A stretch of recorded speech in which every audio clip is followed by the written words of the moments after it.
America, China, Japan जैसे देशों का बहुत बड़ा रोल है, क्योंकि आज़ादी के बाद भारत के बाद शायद ही ऐसी कोई टेक्नोलॉजी होगी जो पूरी तरह से भारतीय हो। इसी में शामिल है हवाई जहाज, जिसके आविष्कार के बारे में हो सकता है कि आप सबको बताया गया हो कि हवाई जहाज की खोज दो अमेरिकी भाइयों यानी राइट ब्रदर्स ने की थी। ये बात कितनी राइट है, इस बात का अंदाजा आप इसी बात से लगा सकते हैं कि राइट बंधु के इसी जहाजी कारनामे से करीब 8 साल पहले एक इंसान ने हवाई जहाज को हवा में सही सलामत उड़ाकर उसको लैंड भी करा दिया था। लेकिन इसके बावजूद भी उस इंसान को हवाई जहाज बनाने की असली पहचान नहीं मिली।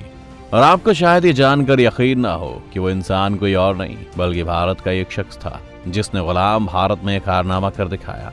आखिर कौन था ये शख्स और इसने कैसे किया था ये कारनामा, आइए जानते हैं। इस कहानी की शुरुआत होती है 1864 से, जब मुंबई में एक बच्चे का जन्म होता है जिसका नाम रखा जाता है शिवकर बापूजी तलपड़े। बचपन से ही शिवकर पढ़ाई लिखाई में बहुत तेज रहते हैं और उन्हें भारतीय संस्कृति और वेदंगों में बहुत रुचि होने लगती है। वो वेदों में लिखे श्लोक और उसके उच्चारण के लिए अपने आसपास के इलाके में जाने लगते हैं, जिसके बाद देखते ही देखते वो महर्षि दयानंद सरस्वती के विचारों से प्रभावित होने लगे और इसी कारण वो आर्य समाज से भी जुड़ गए। इसी तरह ये कहा जाता है कि वो आर्य समाज के अनुयायी थे, जहाँ वेदों और पुराणों को पढ़ते हुए ही इन्हीं पौराणिक कथाओं में से उन्होंने विमान का जिक्र सुना था।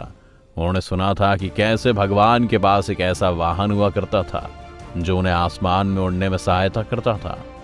यूं तो कई सारे भारतीयों ने इसके बारे में पढ़ा था, लेकिन शिवकर बापूजी ने उस समय इस पर अलग ढंग से गौर किया।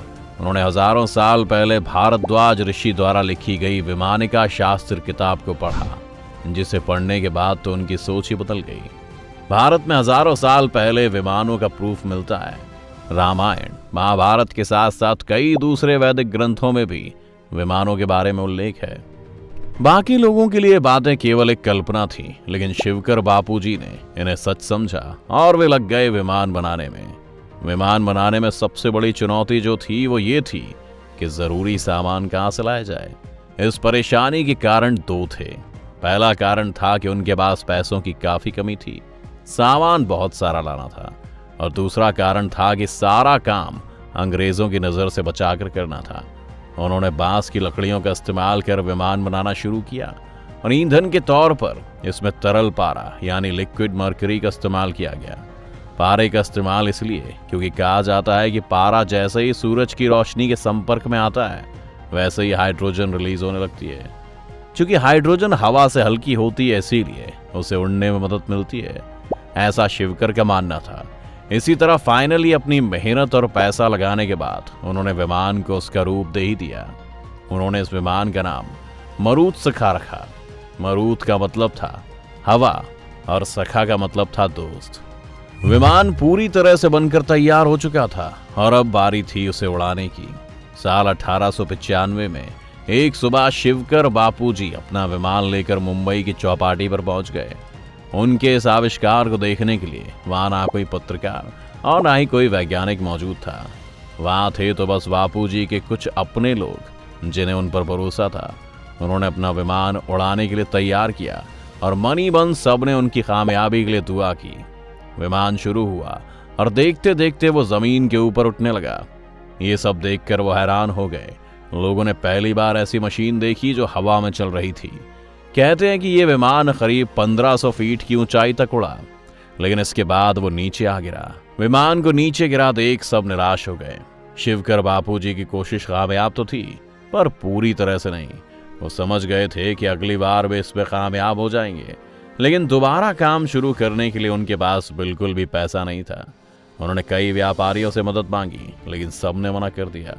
कहते हैं कि उन्होंने उस समय बड़ौदा के राजा से भी मदद मांगी, लेकिन उन्होंने भी हाथ खड़े कर दिए।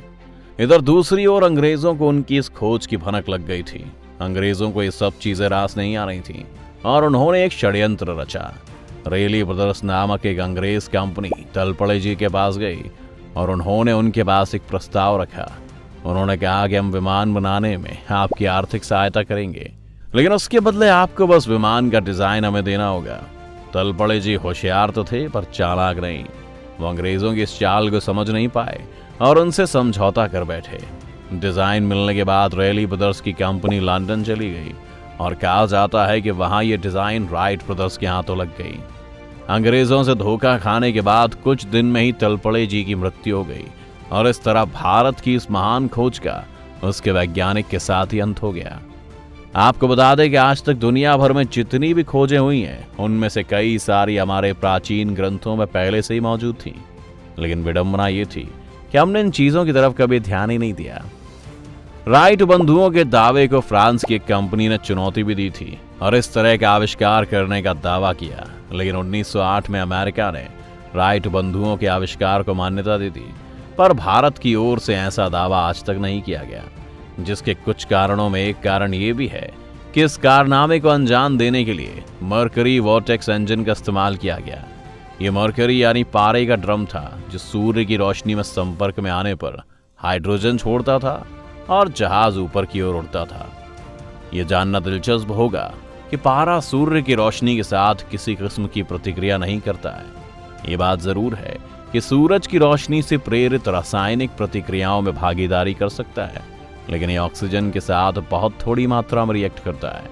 इसलिए बाद में वैज्ञानिकों ने तलपड़े के जहाज के फ्यूल में कमी निकाल दी कि इस फ्यूल से हाइड्रोजन कैसे निकलेगी जो हवा में हल्के होने के कारण ऊपर की ओर ले जाएगी।